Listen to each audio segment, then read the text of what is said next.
Welcome to the Otherworld Watch channel, where darkness thrives and the pages of haunted literature crackle to life. Tonight, we journey beyond the veil into tales born of terror and twisted imagination. Prepare yourself for stories that linger long after the last word. Tonight, we descend into the chilling world crafted by one of the modern masters of Gothic horror, Laura Purcell. Known for weaving haunting stories set in the shadows of history, Purcell has revived the Victorian ghost story for a new generation. Her novel, The Silent Companions, published in 2017, is perhaps her most unsettling masterpiece, a tale of grief and isolation that grows into something far more sinister, of wooden figures that do not move until they do, of voices that do not speak until they scream. Critically acclaimed and deeply disturbing, this story has become a staple of modern Gothic horror, and tonight we bring it to terrifying life.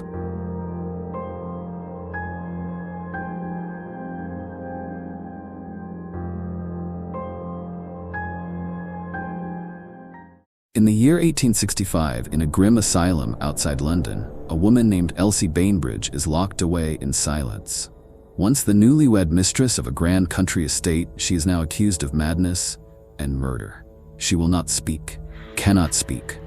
The only thing found beside her when the house burned was a strange, life-sized wooden figure with a painted face frozen in a hideous smile. And this is where our nightmare begins.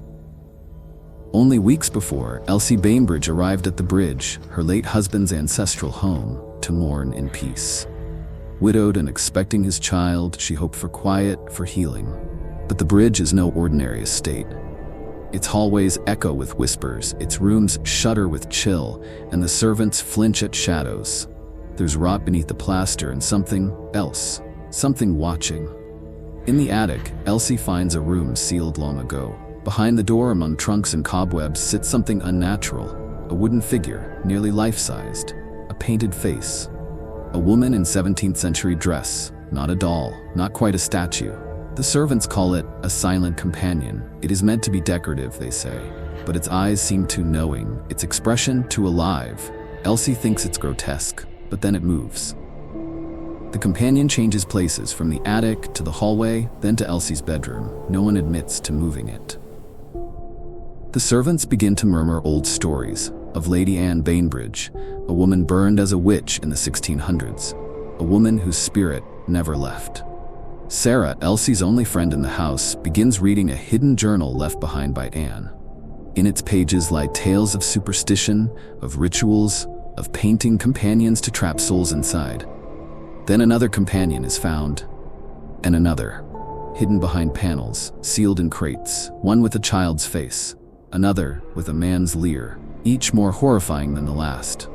They multiply, they turn up in rooms that have been locked. Their painted eyes gleam in candlelight, and the air turns thick, heavy, like something watching from every corner. They do not speak, but their silence screams. The deaths begin. A maid flees in the night and is found drowned in the well. Another burns alive, muttering about the companions, whispering to her in the dark. Elsie grows pale, unsteady. Her hands begin to tremble. She hears scratching in the walls, laughter in the nursery, the baby's crib rocking when no one's near. And still the companions gather, closer, always closer. In desperation, Sarah and Elsie try to destroy one. They throw it into the fire, but it screams, it bleeds. Its painted face bubbles in agony. That night, Sarah disappears, and Elsie is left alone. Alone with the house, alone with the companions, alone with something ancient, vile, and bound to her bloodline. When the townsfolk arrive, the bridge is ablaze. Walls crumble. Flames dance in the windows like mocking eyes. Elsie is the only one left, clutching the blackened remains of a companion. She will not speak again. No one believes her. No one believes the companions moved, whispered, killed. She is committed to the asylum, her mind broken. But her silence protects her from a deeper horror, the truth that the companions still exist. And they wait. Thank you for joining me on this journey into one of literature's most iconic Gothic tales. If you enjoyed this story, don't forget to like, share, and subscribe for more literary adventures.